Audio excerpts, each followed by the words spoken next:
Hey, you're listening to the Road to a Billion podcast. I'm your host, Stefan Georgi, and I'm glad to have you with me here today. The Road to a Billion is a call-in radio show style podcast where you can ask me questions about freelancing, copywriting, entrepreneurship, mindset, scaling funnels, relationships, money, and more. And you can also ask my guests those questions, including my amazing guest today, who we'll get to in just a moment. The reason for the name The Road to a Billion is twofold. One, because I've hit around $1 billion in sales, both for my own products and for my clients via copywriting, marketing, direct response, stuff like that. And I want to make an impact in the lives of 1 billion people over the next 10 years. So we'll start taking calls in about 30 minutes, 45 minutes from now, where you'll be able to put your questions into the Q&A section in Zoom for those who are on the live recording of Zoom. And then my dear friend, Ed Reay, will review those questions and feed them to myself and my guest. Ed, do you want to go ahead and say hi to everybody here? Hey, what's up, everybody? My name is Ed Reay, and I help people get more clients without sacrificing their voice or their integrity. Boom. Love it. Every time I hear it. So solid. So yeah, that's Ed Reay. And my guest today is none other than my wife, and yet so much more than just my wife, an amazing marketer and badass, Laura Catella Georgi. If you don't know Laura, she is the reason I personally got into copywriting. I didn't even know what copywriting was until I met her during a chance encounter at a poker table at Caesar's Palace in 2011. She's a brilliant marketer. She's one of the smartest people I know. She, earlier in her career, wrote many of the top internet marketing offers in places like Warrior Forum. She has launched a 7-figure beauty company called Eden Beauty that is doing really well. She is a super mom, an inspiration, a poet, and just an incredible person. I'm so excited for people who are attending to get to know better. So Laura, thank you for joining us on the show here. Thank you so much for having me and for that very kind introduction. That was awesome. Yeah, absolutely. No, I'm so thrilled. And this is so fun. It's unique to get to interview your wife. And yet, I'm gonna bring it. Fave or not in the same room. We're in the same house, but not the same room. But Laura, I guess I mentioned before the show started, Laura's background is like significantly better than mine. Her background game's on point. Mine is like, I look like I'm in like a boiler room or something. But anyway, Laura, so let's start at the beginning. I mean, I met you in 2011 at a poker table in Caesars. A lot of people have heard that story. And, you were a copywriter, right? Like the story, for those who don't know it, very quickly, you got seated at the same poker table as I did. And somebody at the table asked you what you did for a living. You said, I'm a writer. I asked what kind of writer, because I liked writing and fancied myself to be an aspiring writer of sorts, but also wanted to talk to you because I thought you were super beautiful. And you said, I'm a copywriter. And I said, oh, a copywriter, that's so cool. Pulled out my original iPhone or whatever and Googled what's a copywriter, because I didn't know. So at that point in 2011, how long had you already been copywriting for? About 3 years. Okay. Prior to that, I was working on and off. I had graduated college in 2008 with an economics degree. I thought I would become an investment banker because I wanted to make a lot of money. And in New York, where I went to school, if you wanted to make a lot of money, you became an investment banker. That's what you did. Of course, 2008, we had the economy crash and the housing bubble and all of that, subprime loans. Lehman Brothers disappeared and no investment banks were really hiring. So I took sort of any job that I could get. Here I am with this fancy, expensive degree, and I worked at Duane Reade Pharmacy. I worked behind a deli counter making egg sandwiches. And then I took a door-to-door sales job, which I think you said it was solar panels. It was actually a little bit different. It was trying to get people off of their main energy supplier and just to a different supplier. It was very strange, and it was commission only. And I would go to these business owners in the Bronx who would see me with my clipboard and they'd be like, get out, get out. Like, don't even begin to talk to me. So doing that, I learned a lot about the follow-up and a lot about releasing the kind of what Ed talks about, like the spiel of selling, being like everybody else. And it wasn't until one day at one store that I had been to like 4 times. I was tired. It was hot. It was like 100 degrees. I just go and I sit in one of their chairs out front. And I'm like, no, I'm not even here to talk to you about the energy thing today. And lo and behold, that was the day I closed him. You know, it was like, okay, fine. Well, what is it? So I'll never forget that experience teaching me a lot about being a salesperson. Yeah, let me ask about that, because like I have experience going door to door. You know, I've talked, a lot of successful marketers have and entrepreneurs have either done door-to-door sales or phone sales, or both. I did both, right? I worked in a call center environment, and I went door-to-door doing political fundraising and political canvassing, things like that. And you had your door-to-door experience as well. So why do you think, if you do, you know, I think you do, like, why is door-to-door sales like valuable? Why is it, why does it, you know, why is it kind of like, why does that maybe help to indicate that somebody will have success later on as a marketer or an entrepreneur? And then to that point of when you kind of actually did close that sale, you know, why was it that when you weren't trying to sell them that you sold them, do you think? Yeah. So to your first question, I think there are a ton of reasons why door-to-door sales either culls who actually could be a marketer, an entrepreneur, salesperson, copywriter, because it forces you to have thick skin. You have to be able to take a no, and it gives you an outstanding experience directly listening to who your target is. Sometimes when you're just copywriting, you read forums, you do research in other ways, but you don't have that conversation with that one person at the end of the line, getting to hear their every single objection, really understanding where they're coming from. So that's one of the reasons why I think it's a totally invaluable experience. And the reason why I think I closed that guy that day, and then took, not that I turned it into a technique, but the lessons that I learned from it forward, is because it just opened us up to have a conversation. Instead of me coming and saying, you know, what's your current energy rate? Did you know you could drop it by 10% if you switch? You know, it'd be like, okay, so what do you have for me? What is it really? And then we were able to just talk, and the pressure was off. I didn't care anymore about closing it. So I wasn't like, come on, like sign it, sign this, sign this. And he was able to let his defenses down. Because especially with small business owners, you know, they're very often like strapped and margins are tight. And it's a big decision for them to switch any sort of contract, buy anything new. So he was able to just be more chill about it, I think. Yeah, cool. That makes sense. Okay, so you're doing that. You're doing door-to-door sales in the Bronx. And this is after, getting an eComm degree from Columbia, which is hilarious because people think, oh, Columbia, I'm going to be set. And it's like, not necessarily. I still loved going there, but I know you did. I mean, it's amazing that you went, right? I mean, I fucking barely got into any colleges at all, but you big smarty. And it's saying, you know, that no one can take away from you, but how did you go from there to copywriting, right? How did you discover direct response copywriting? Yeah. So writing was always a passion of mine. I wrote poetry. I wrote a lot of nonfiction stories, philosophical pieces, stuff like that. And so it was always in the back of my head as something that I wanted to be a part of my life, and I ideally earn money from in some way. With that on the back, you know, in the world, in the ether, and me having these lame jobs, right, that did not pay well. And here I was wanting to make a lot of money. I Googled the phrase, how to make money online.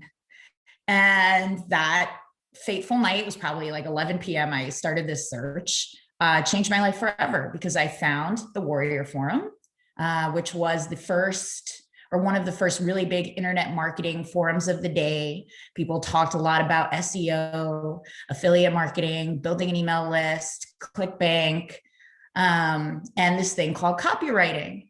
And as soon as I learned what copywriting was, especially in this internet marketing space, I was like, oh yeah, I can do this, because I'm already a writer and I'm already a salesperson. I'm like, great, let's put those two things together and do it. So I would read other sales letters. And again, at that time on that forum specifically, these are people who want to learn how to make money online, right? So there were a lot of courses for sale on affiliate marketing. There were different WordPress plugins for sale to help you monetize your website, all of that stuff. And there was a subsection of the forum called Warriors for Hire. And that is where the copywriters and the designers and the coders would offer their services up.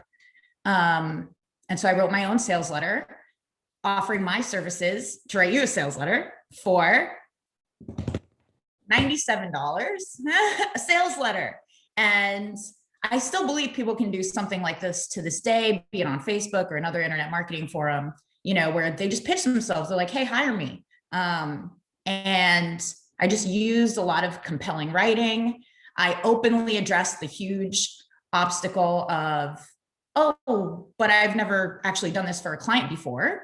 Because I was like, yeah, that's why, one, I'm doing it for you super cheap to prove myself. And two, if this letter has compelled you, there you go, click the button and buy. A lot of hard closing. I love a hard close. And yeah, I put up that post. The next day, I had 6 people who hired me. So it was just about $600 I made overnight. And then, nothing will ever be the same after that, right? And one of those letters went on to be #1 in ClickBank's business and investing category. My economics background probably helped a bit there, along with my desire, like me knowing the market of people who want to make more money. Yeah, and that was #1 in that category for 5 years. So yeah, I was a copywriter ever since. Since then, my business was referral based for like 6-7 years. We met, I talked to you about it, and yeah, a lot of people know how it goes from there. Yeah. So, I mean, that's amazing. I remember that. And then you'd have they'd have the Warrior special offers, and there was like the WSO of the day or month or whatever it was. And, you had like 6 or 7 of those. So I guess I have multiple questions. So I'm just trying, I'm like, it's great. I mean, well, I guess let's fast forward. So how did you go about, because when I met you and, my first sales letter, like where I charged, I think $149, because I learned from you. I'm like, oh, she charged $97. I'm going to charge, $149 or $147. I think it was $149. And I had 2 people hire me, not 6. So maybe your copy was better than mine. Who knows? Or maybe it was my crazy, my high price points. But yeah, what even when I met you and early on, like, the challenge was always like, how do you raise your rates, right? Like you talk about like, because even when I met you, you were charging like $1,000 or $2,000 sometimes. And that was like a big deal. And we both would have all this anxiety about, it's easy for me to forget that now. I mean, I fortunately with mentoring a lot of copywriters, I kind of can stay grounded in that, but like, it was a big deal. I remember the first time I charged $497, the first time I charged $997, first time I charged $10,000 was like the craziest thing I'd ever done, right? And I know you had those challenges too, right? So like how did you go about kind of figuring out to raise your rates, and what were the challenges you faced there? I think that'd be interesting to hear. Yeah, I mean, you're right. It was such a big deal. And some of the challenges I faced were prospective clients saying to me, oh, like I can't afford it, or it's not in my budget, or it's too expensive. And I think there's so many factors that actually come into play for you as the copywriter to fix this problem. One, you have to be comfortable letting the prospective deal go. Like you just have to. There are like so many other deals right around the corner. But if you say yes to this shitty one, or, one that's not working for you right now, then you're not going to get to those other ones. 2, you have to make sure you're in the right circles of people, the right circles of prospective clients who understand the value and who are already having some success so that they have the budget to invest in this new project or in this improvement on a project or on this new asset, whatever it may be. Because I started with such a low price point and I was on the Warrior Forum where a lot of products that I wrote copy for were as inexpensive as $7. those clients are only going to have so much money to spend. But if I get in a circle of people who are selling higher ticket products, who have, 10 other offers that are already working, so they have more money to invest, that's going to be a totally different pool that I'm swimming in than this one pool. So you want to make sure you're swimming in the right pool for you. And then finally, I know something that you teach everybody in Copy Accelerator is about doing the math for a client, right? So that their investment in you is painted as exactly that, an investment and not a cost. So, if you do 20 sales a day at $100 average cart, that's going to make you this much money a day. And you've paid for me like day one, doing the math like that. So those three things, but I really think one of the most important ones and the hardest for people to actually follow through, but I promise it was a game changer for me, is saying no to the deal. Just saying, hey, if I find another writer who's a good fit for this, I'll be sure to connect you to, but I can't do it. Yeah. And it might feel like a blind leap of faith, but it's like, try it once, just try it once, see what happens. Yeah. I think another secret too, that kind of is that a lot of the time when you say no to somebody, right, because they start trying to haggle you on price or whatever, and then you're like, oh, I'll refer you to somebody else. Then they immediately are like, well, no, whoa. Like, actually, can you go down like 3% or something that you frankly are okay doing, right? And then you may be like, okay, sure.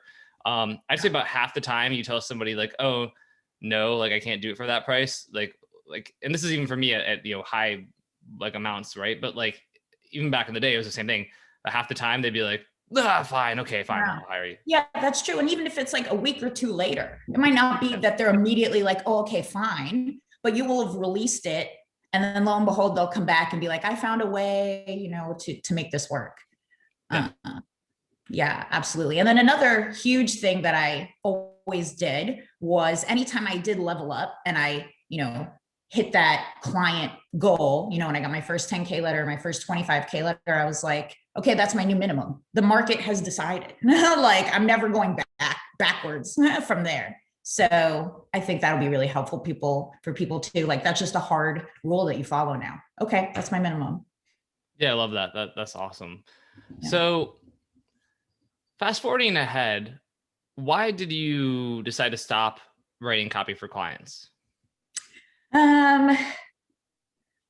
Pregnancy was a very large factor. We were blessed to become pregnant. I became really, really tired, and I had the luxury of being married to you, who is a super successful person and was able to support us financially, which was a strange feeling, because my whole, adult life, I was supporting myself, and I enjoy that feeling of independence and accomplishment that comes with that. But I remember you and I having a conversation over lunch, like, me basically asking, can I really take this break? Are you cool with that? Should I do it? And then you're like, yeah, like, absolutely. So that was about a 1.5 year break that I took from any client work. And during that time, I conceptualized Eden Beauty. So when I came back to work, it was on my own project and not doing stuff for clients anymore. And a big factor in the Eden Beauty thing is, for writing for clients for over 10 years, you learn a shit ton about everything else that's involved in marketing and building a company and building a brand. Of course, not everything, and the lessons never stop. The city never stops being built. But I really wanted to apply all of the knowledge that I had gained over those years into something for me, and something that my family and my daughter can be proud of too. Yeah, absolutely. And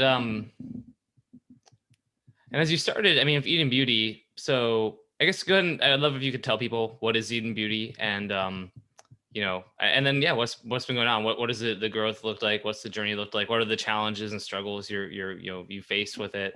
And be as candid as you feel to be about everything. Sure, I'll be super candid. Yeah, we are a luxury skincare company that uses natural, vegan, cruelty-free ingredients. All of our formulations are targeted towards acne, dark spots and hyperpigmentation and scarring. So we're really one of the few brands with natural ingredients that help with these issues. And we do that by promoting overall balance in the skin rather than stripping it. You know, you don't have acne because you're dirty or because your hormones are out of whack. It's issues with the microbes on your face and all that. And you could read some of my long form copy on that stuff at edenbeautyskin.com. And we started officially in January of 2020. And just at the end of 2020, we did cross the 7-figure in revenue mark, at about 15% profit margin for the year. So for our first year in business, I was super duper proud of that. Right after that, that was all through Facebook media buying that I did. And then my Facebook ad account got shut down, and it was traumatic for sure. You know, I was like, oh man, I finally got to this place of real confidence and talking about how much I crush it. And then just like,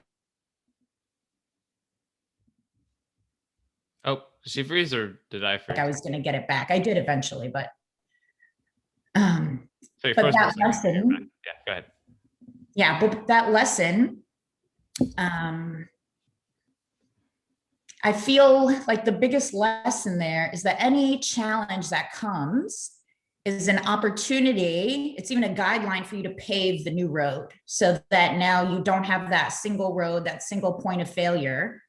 Hey, we're going to break that for you. So now you have another road, and then you're gonna have 2 roads and 3 roads and 4 roads. And so that never stops. Like that will always continue. So that's what that taught me. So during the first few months that my ad account was shut down, you know, I really worked on remonetizing my existing customers through our email list. We really improved our social and organic traffic. And even now with the Facebook, you know, ads back, first of all, those other roads are built. And now I'm also working on our affiliate marketing for traffic, our influencer marketing.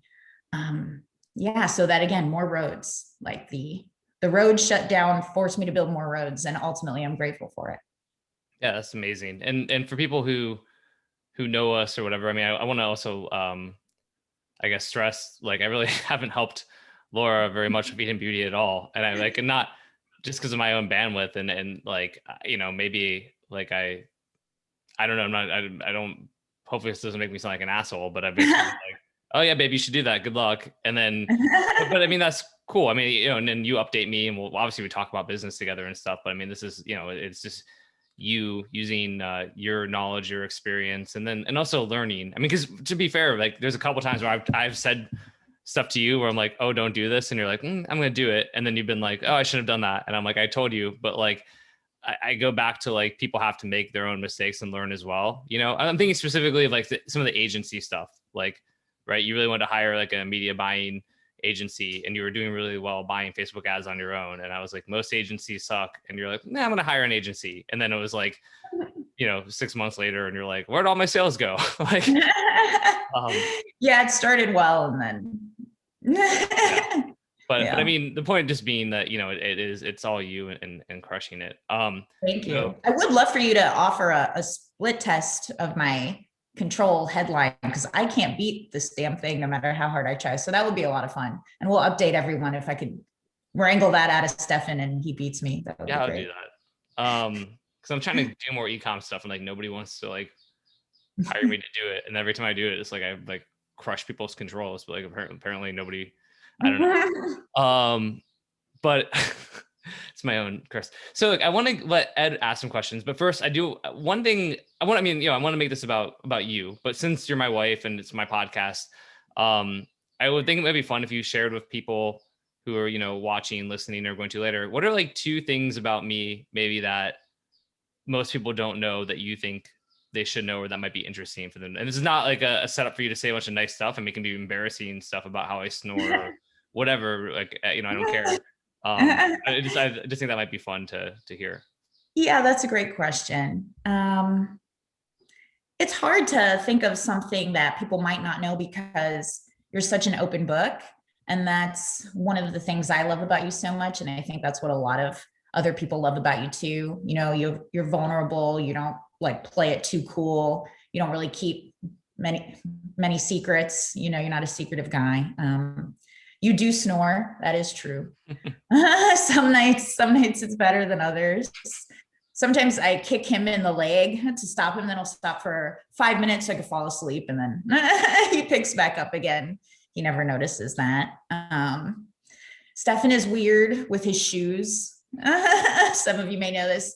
Whenever he takes off his shoes, he can't leave them on the floor. He has to put them up on a surface. So it'll be like a coffee table or a couch, kitchen counter. His shoes are there. I don't know why. They walk on the ground all day, but once they're off his feet, they cannot stay on the ground. Drives me nuts. Yeah, so I got that one. I did the shoes. Yeah, that's a good one. Well, you know, now I have a dog, so now I have an excuse because the dog will like chew on the shoes. So, but, you know, that's a new development. So I don't know where that one came from. I just really think that who you present yourself to be online is who you really are. You know, there's no facade there. Like that's you when you're sassy and when you're vulnerable, when you're funny, when you're cocky, like all of it is just authentically you. No, well, thank you. I really try because I came to the realization that it's way more exhausting and taxing to be fake than it is to be authentic, right? It's like trying to be someone you're not all the time is exhausting. Not that I was that person before, but just like thinking about it intellectually and you know, it's like way easier to just be like, hey, this is me. Here's my flaws. Here's my great stuff. Here's what I have to offer the world. Here's where I could use help. Like it just seems way, you know, it's so much easier than trying to keep up some, you know, appearance all the time. So thanks. Yeah. Thanks for saying that, Laura. Now I know we have some questions in the Q&A and we're definitely gonna get to those. And before we do that, Ed, do you have any questions for Laura? I do not. Really? Oh, well, in that case, someone more asking Laura more questions. I don't know. Should we talk about our relationship at all? What do you think? I mean, let's go there for 5 to 10 minutes, and then we'll go to the Q&As then, because I'd love to. You know, I don't know. It might be interesting. We are married after all. So, like, what do you think have been some of the keys to us having, you know, what I think we would both consider a pretty successful relationship? You know, like I think we're both. Going back to not like an act, it's like we're not like publicly we pretend we like each other, but like we secretly hate each other, or we like, you know, bicker or like any of that stuff. It's like we you know, I mean, I don't know, we just really truly love each other and have a good relationship. So what are some of the keys that you think have made our relationship, you know, strong and successful? Well, you know what I'm going to say, communication. Absolutely. And it's took years of practice and developing that, but our ability to, and we so rarely fight or argue, but if any tension comes up, one of us is always pretty quick and pretty earnest in how we say, hey, you know, I was snippy at you because of this, and it could be this totally, you know, external factor. And we just get to the root of it and squash it. I think that's a hugely important thing, getting to the real root of the issue instead of, oh, you said this or you left your shoes here. Like, what's the real thing that's bothering me, right? Is it like a lack of consideration? Is it, you know, that one of us we've brought this up before and this is resurfacing again, you know, whatever it may be, getting to that real important part. And then both of us just being so understanding of one another, you know, could be, hey, I was snippy because I was stressed about this work thing, or I'm dissatisfied here. And, you know, we can both hold space for each other and accept that. And yeah, just treat each other with love and respect. So that's one of the biggest ones. Yeah, that's awesome. And one more question, and then we will switch to the Q&As. But where do you see us in 5 years? Like our, you know, relationship and our family. Where are we in 5 years when you look into the future? That's a really good question. It's a little challenging for me with ADHD and poor executive functioning to think that far ahead, but I know that we'll be happy together. Yeah, the possibility of another child is It's growing. I used to be very firmly one and done, but little by little, it's creeping. I know. Stop. So yeah, that would be amazing. Or just another dog. Either way, that's fine too. Or another cat. Dogs. I would love for us to have a home in New York that we can visit regularly within that time. Continuing to support each other, build our empires together, have a jet, have a boat, help a ton of people. I would love for you to have published a couple of books by then, because I know that's something that's really important to you. Yeah, just happy. Cool. Yeah, I like that. I like that. She's a simple girl with simple 5-year plans. Just a jet, a boat, New York. You know, just the basics. You know. Yeah, but those are things we talked about since we were young, right? I mean, it's like I always wanted like a jet, and like I still do. It's not like my great life goal to like get a private jet, but I think it would be fucking cool, right? And I mean, boat. It is a great life goal. It is. It's a great life goal. It's not like the goal. It's like not why I'm doing what I'm doing. Okay. That's what I mean. But yeah, you're right, Ed. It's obviously it'll be great. I would also love for us to collaborate in some way on a project that helps other people become entrepreneurs or really successful freelancers, that gives them the mindset tools, the hacks, the tricks, all of that stuff. That would be a lot of fun for me also to do that with you. Yeah, I agree. That'd be super fun. Cool. Maybe let's have our people talk. Maybe we can set something up. Awesome. So let's go to the Q&As. Let's have some questions. What we got? Beautiful. All right. Well, we have, let's see here. First question here from Luca. It's a 2-parter. One for Stefan and I need co-host though. One for Stefan about the NFL, and then one for Eden Beauty. So. Okay, cool. What's up, Luca? Okay, I'm giving you co-host. You have an Ed. Thank you. You're welcome. Can you hear me? Yeah, I can hear you. Oh, I was just wondering if there was anything cool going on at your agency because of the NFL drafts today.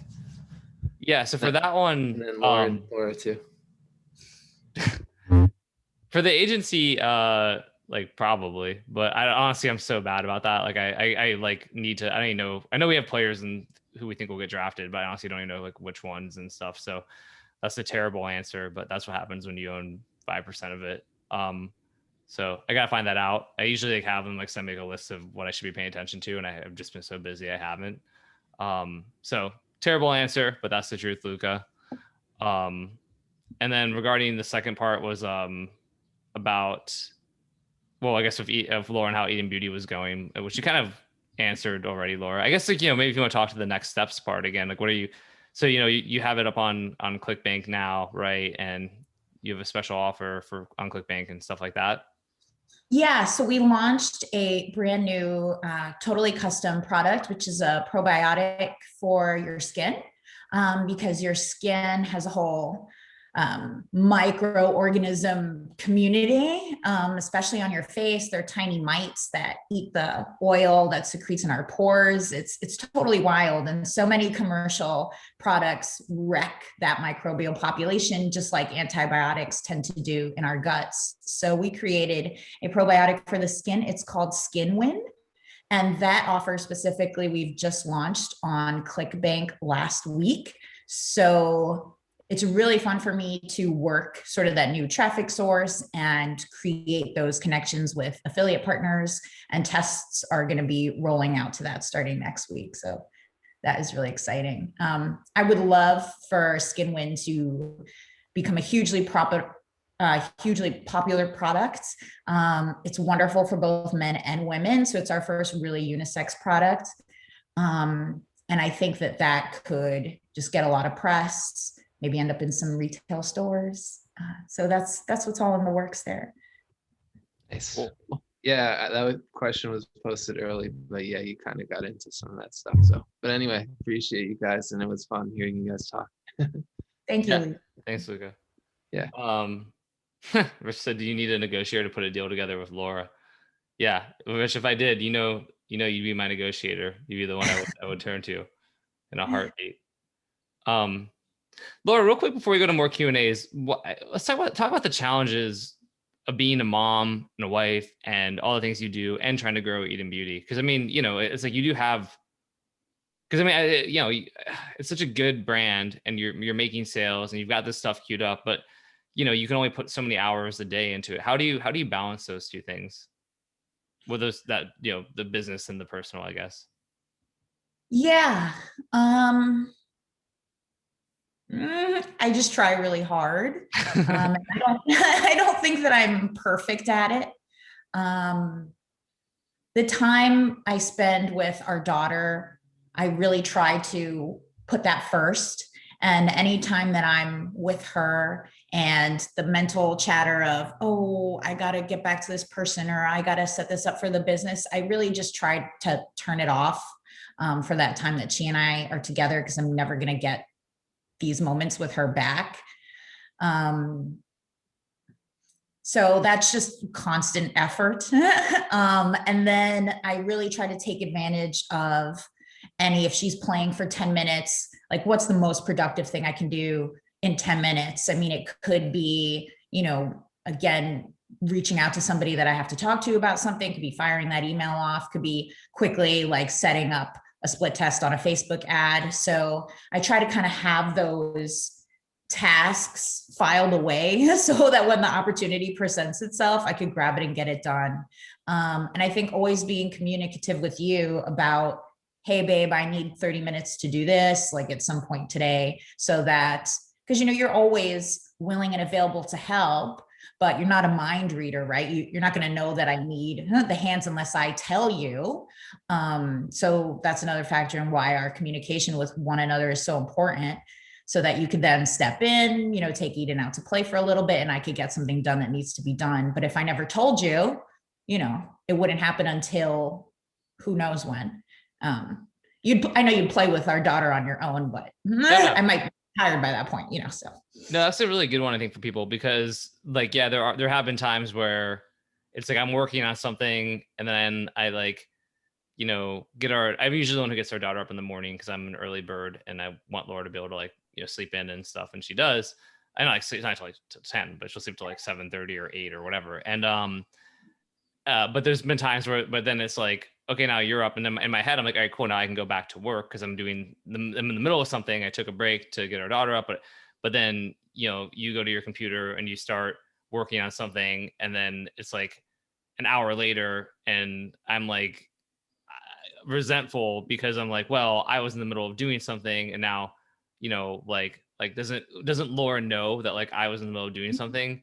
But it's like, no, you don't necessarily know. And then same thing with you, where it's like, if I'm like, hey, go spend time with our daughter, I'm doing something. If I'm just basically it's only happened a few times, but it was because of, again, communication. Whereas now what we tend to do is I'll be like, hey, just like you, right? I'll do the same thing. I'm gonna need a couple hours tomorrow where I have to get this stuff done. But if you need time in the afternoon, I can take Ian to the playground or the beach or whatever it is.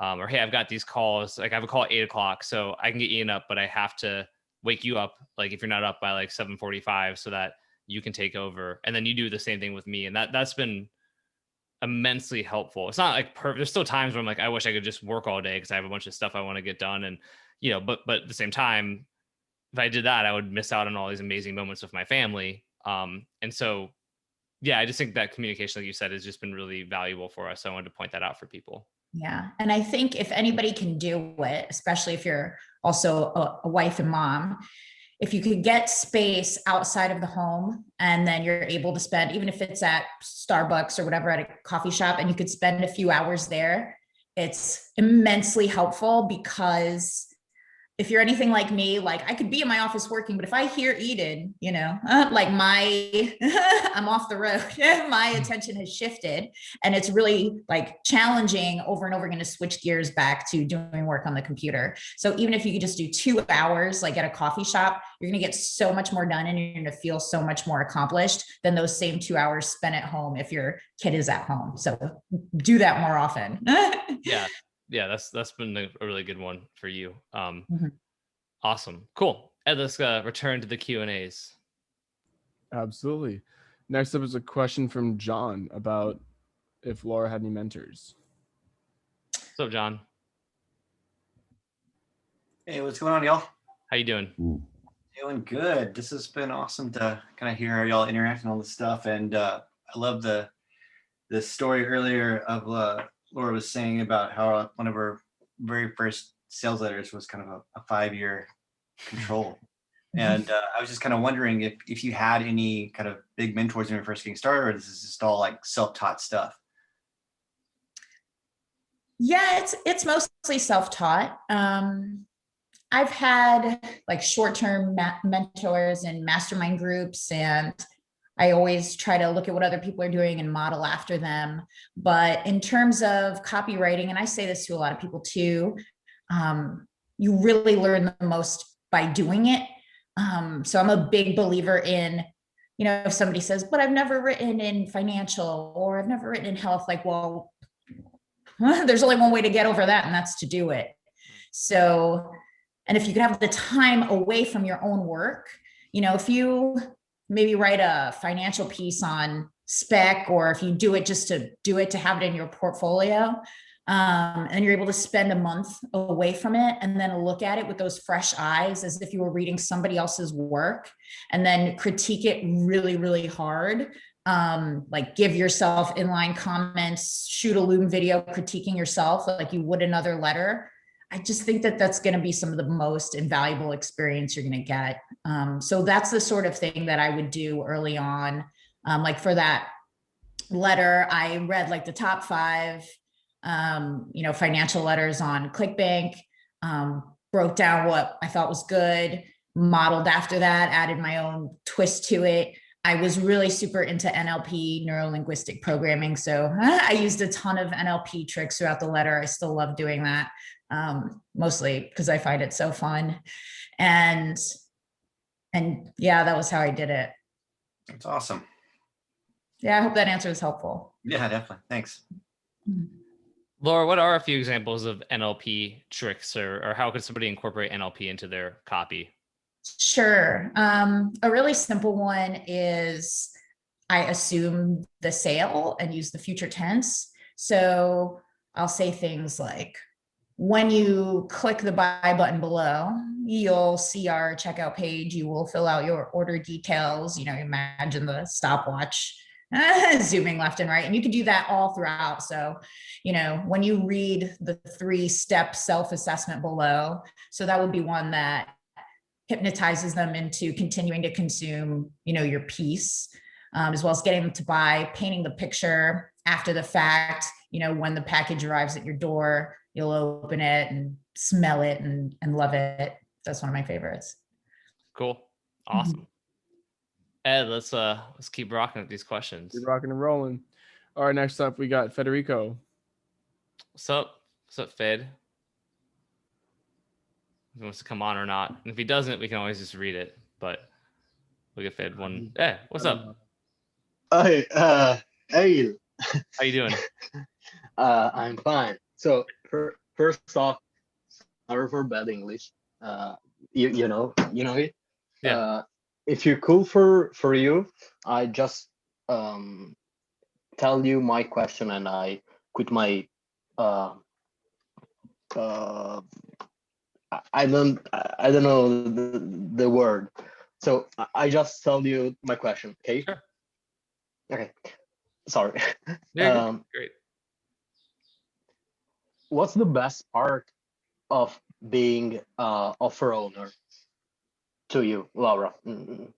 You are a successful woman, so I just this is my question. The best part, all of it. Honestly, I love all of it. I love writing the copy for my own products. I love building the user experience, thinking about packaging, delivery times, post-purchase, follow-up. That was one of the reasons why I really desired to outsource my media buying as soon as I got it to a place that I thought I would be able to hand it off, because then I could just work on everything that is getting repeat customers, right? Like building that experience so they come back and buy again. And then my media buying team could do that front end acquisition. I really love that part of it. It's like a mixture of math, right? Like, okay, we need this sequence to go out at this time because it generates this much and it performs at this rate, and the art of how do I give them a beautiful experience that makes them happy. I really like combining those two things together. Cool. Awesome. Well, Fede, hopefully, Super. yeah, hopefully that was helpful. Thank you so much. Thank Of you. All right. Grant's not on to ask this call, so I'm gonna. Oh, yes, he is. There Hey, he he is. is. Look at him. Man. All right. So he asked about the transition to your own business and what it was like. Cool. Grant, what's up, buddy? Hey, Stefan, how are you? Good. Hey, Laura, how are you? Hi, Grant. I'm good. Thank you. Yeah, so I don't know if maybe I missed this while I was gone for like 15 minutes, but I was just really curious on kind of your transition from writing copy full time. I mean, I know it was a lot of it was, having a kid, and then after that, just kind of what led you to, want to start your own thing, kind of how you came up with what you wanted to do, and then just kind of some big lessons along the way, what you wish you would have known and stuff like that. Yeah, I'm actually really glad you asked this because I want to bring up, Stefan will always talk about how I introduced him to copywriting, but I think a really cool thing is that he was really the one who put me on to getting to that next level and building my own offer and starting my own company, because he did it. So, he went from being an amazing freelance copywriter, really high earning. And I'll never forget when he had the idea for Holy Land Health in our red Toyota Tundra. He's just driving down the road and he thinks of it. And I'm like, he's like, supplements with biblical ingredients. And I'm like, that's a really great idea. And so he went on and built that company. And it was really, really inspiring to me. So after I, became pregnant and had my daughter and took that break, I was like, okay, I want to do it too. It's my turn to also do it. So he was a huge inspiration to me. That's amazing. Yeah. That's really an amazing story. What are some of the biggest, lessons along the way, kind of things you wish you would have known, knowing what you know now, and some of the stuff that you did right that, you think other people should do the same and stuff like that? Yeah, I mean, there's so many lessons and they're constant. I think being a sponge and not being rigid in what you expect to happen will help you tremendously, because there are always going to be surprises. Like, again, I thought at the end of last year, I'm like, okay, we're humming, I got this. And then overnight, I have no traffic. I had scaled up like my customer support team, like my project management team. I made all these hires. And then all of a sudden, my revenue drops by 75% and I can't support that. So that was a painful experience. But if I was so rigid, I mean, I might have quit, who knows? But since I understand that, and it, I still have to digest it. Of course, it still hurts. But since I understand it, I'm part of these communities with these other business owners. I learned through them that this is all just a part of the process. And again, those setbacks are giving me opportunities to build a more robust business. So since I'm able to have that mindset, even though there are moments of pain and tears and agony, I'm able to keep going. Yeah, I would say that that's one of the most important things, because you never know what something is going to be. Right. You could plan for as long as you like, but until your hands are in the clay, you really don't know what's going to form. That's amazing. Thank you so much for the words of wisdom. Hey, thank you. Awesome, Laura. Cool. Hey, let's keep Keep rock and answering rolling. questions. Let's do it. This is a pretty straightforward question from, I guess, Jennifer about clinicals for product claims. Hold on. Oh, she's not here. So the question is, do you have clinicals for your product claims? I don't know what that means. Like clinical trials, I assume. So yeah, so some of our ingredients have had clinical trials done on them, and some of my formulators and suppliers will provide me like every study that's ever been done on any ingredient that they include in my product. But we at Eden Beauty have not conducted any of our own clinical trials now.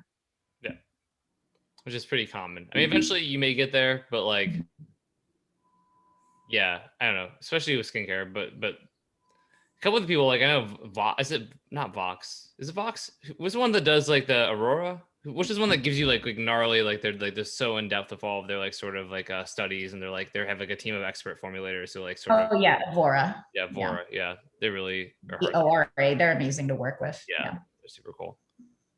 All right, Chad's got a question about the skincare niche. Cool. What up, Chad? Come on. What up, brother? What's up? Good.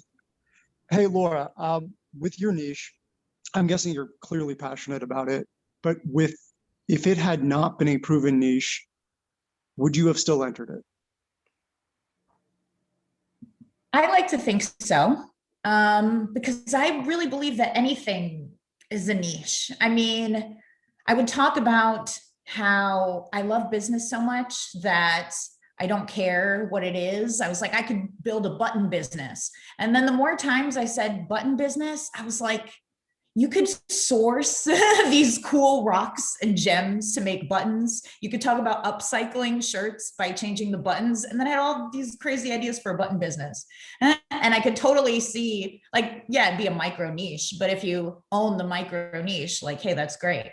You know, wooden watches are a niche, like, right? Yeah. Grant said custom buttons would be dope. I mean, I think so. Yeah. You could design your own buttons, do a whole print on demand button thing. Does that answer your question? Yeah, it does. It does. I'm just kind of in limbo right now, and I feel drawn to certain things. And I wouldn't say they're big niches or proven niches, or I don't even know how I would describe them. But I do think that if you're pulled towards something, there's a reason. And so as somebody who's part of a power couple, I do appreciate that perspective. Yes, absolutely. You being pulled to it. I forget the etymology of the word enthusiasm, but it basically means that your energy towards something is enough, is the reason that you should pursue it. That's like the Greek breakdown of the word. So what niches are you feeling this pull towards? For me, it would be jujitsu. And there's a few ideas that I had. They're not well fleshed out ideas, but I know that, as you said, if you're pulled towards something, there's probably something there. So do I trust my instinct, or do I temper that instinct with wisdom of people who have, been in the trenches of business? Trust your instinct. Absolutely. And just think, what's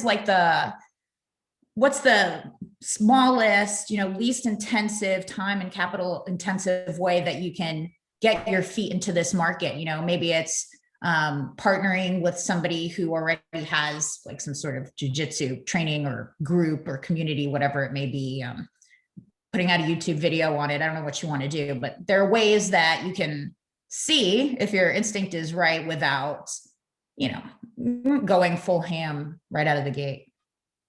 Yeah, it was the idea that I had this morning was a journal. There's a few ideas that I've had in the past that I think would work.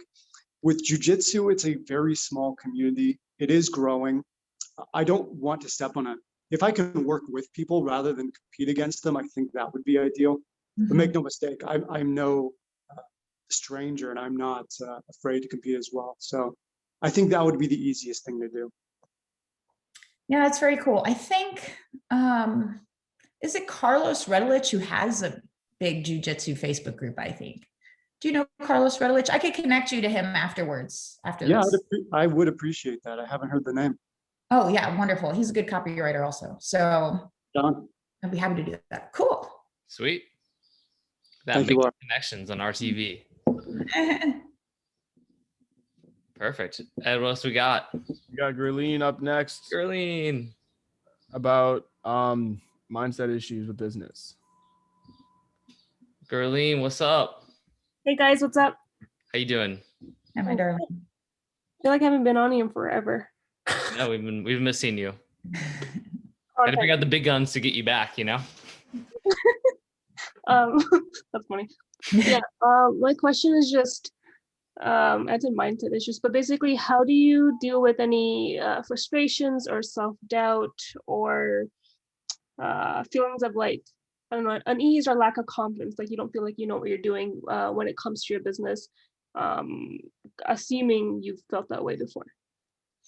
Yeah, I mean, I have felt that way before. I feel that way frequently. So the first thing I want you to know is that we all feel that way. I think everybody feels that way. You know, there are times where Stefan will walk in feeling frustrated, you know, over something or another, wondering if he's doing, you know, what he should be doing given a certain situation. There are times that I feel that way. So I think first just understanding that that's normal and giving yourself some space and time to let yourself have that emotion. It's always good to check your priorities. Like, what is my ultimate goal out of this business, out of this partnership? What is it that I really want? Is this trial or tribulation actually getting me towards that? Because it often is in some way. It's showing up for you to figure it out and to fix it so that you can ultimately be better. And then occasionally that problem will be an indicator, you know, hey, it's time to stop, it's time to pivot, it's time to change. But you don't know until you really give it the space and time and take it seriously. I wouldn't say, oh, I'm frustrated, like repress it. Try to analyze it and figure out why is that happening. Okay. And is that specifically what you do? Like, are these the steps that you do? I'm just curious. Yeah. Yeah, that's pretty much exactly what I do. I mean, I think I could do it even more. I think if maybe I took the time to journal about it, spend 5-10 minutes a day, kind of living in that space, working through my frustrations, the root cause, what I can do about it. If I put something like that down on paper every day or a few days a week for 5 to 10 minutes, I think it would help me a ton. I might start doing it. So thank you. Cool. Awesome. All right. Thanks, Laura. Sweet. And then we got that one last one from Helen. I know she can't come on, but if you want to read it out. I'll read it out. So Helen says, Laura, I'm a mother of an 8-month-old. I often find myself overwhelmed taking care of her, keeping up with chores. I want to write copy, but I fear not being able to meet client expectations or due dates. Do you have advice on juggling a business and raising Eden? Yeah, absolutely. I have a couple different thoughts about that. So one, any opportunity that you get for you to set the deadline, say, I'll have it for you in 3 weeks, just set one that is a bit further out than what you would expect. Give yourself more time. Usually there's so many clients who'll be like, yeah, that's a totally fine turnaround time. But the caveat to that is that there's something called Pareto's principle, which is like, it'll always fit the time. So if you give yourself 3 weeks, you'll take 3 weeks. If you give yourself 2 weeks, you'll take 2 weeks. Like gas in a chamber will always fill the chamber, right? So that's how it works with your time. If you're serious about meeting your deadlines, you'll get it done. And so I know that so many freelance copywriters struggle with meeting deadlines, but I have to tell you, it was a huge key to my success as a freelancer, was delivering beautiful work on time. And by beautiful, I mean visually beautiful in the Word document, subheadlines, text decoration, graphic like tips for what graphical elements should go in which places, what color the buy button should be. Like that, the day it was due or the day before, there'll be clients who haven't even read the letter, but because I turned it in on time, have hired me for the next one. So don't underestimate how important it is to simply turn in your work on time. And if you prioritize that, I believe that you will get it done. If you have to let your baby nap for an extra 30 minutes for you to get it done, that is fine. You know, if you got to put them in the bouncer chair for an extra 30 minutes, that's also fine. Yeah, I love that, Laura. And I think that people, like, two things I notice with copywriters all the time is they create these like hardcore deadlines for themselves that the client hasn't even asked for, right? So there's that. Like I see all the time people are like, I'm like, hey, you know, this needs a bunch of like editing and you know, changes made. I'm like, okay, I'll get right on it. Have it back to you tonight.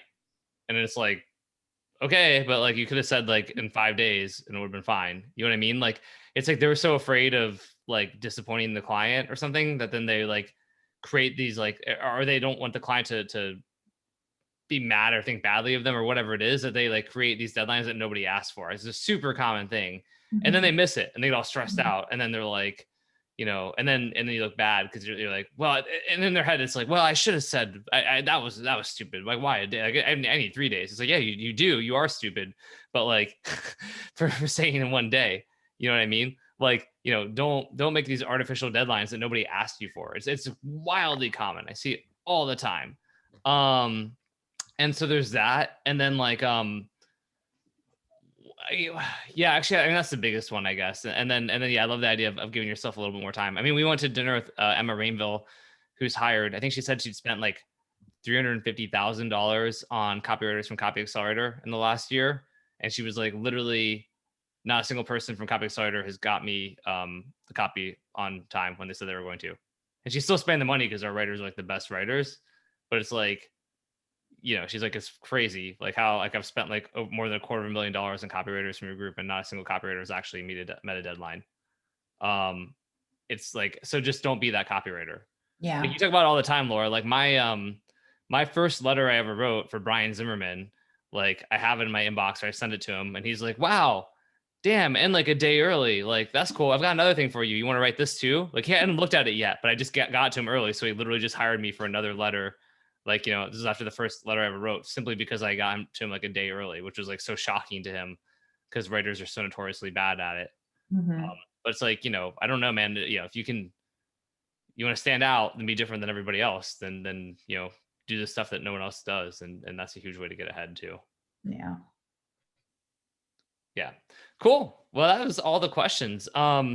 So 2 things I want to do before we end. Ed Reay, I want to give you one. Let's talk to Ed for a minute, Laura. Ed, what's going on in your life, man? Give us like 3 exciting things in the life of Ed Reay. I feel like I love you so much. I value you so much for being on these calls, Ed. And you know, like you obviously, you know, you're an amazing moderator and helper. But let's talk about Ed Reay for 5 minutes, and then we'll wrap up after that. And Laura and I both love you so much. I think it works to do that. I mean, shit, man. I wasn't expecting to have a interview. Got you. Got me, man.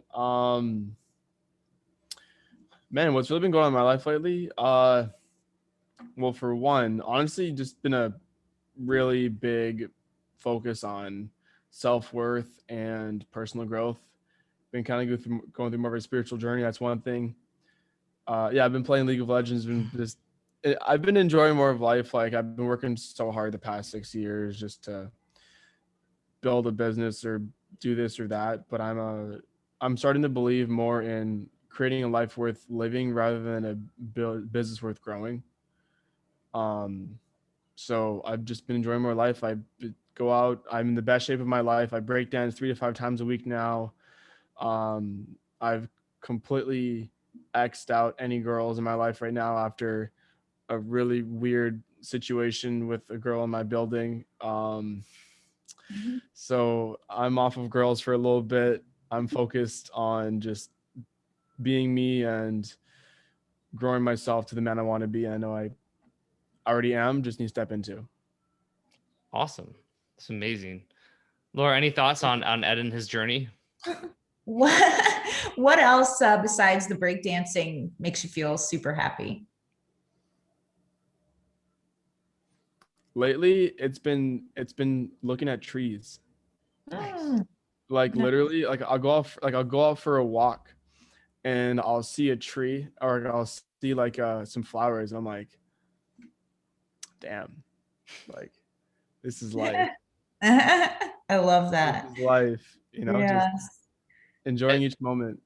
Did you see that Facebook post I wrote about trees when I was in Scottsdale or whatever? I didn't, I don't think. Dude, you gotta find some of my Facebook profile, and it was like I literally just admired and observed trees for like a half an hour and like wrote what I was seeing about it. You'd probably love it. because it's like total tree porn. So, you know. So hold on, let me look that up right now. I need some more tree porn in my life. Yeah, go scope out that tree porn. I think you'll appreciate it.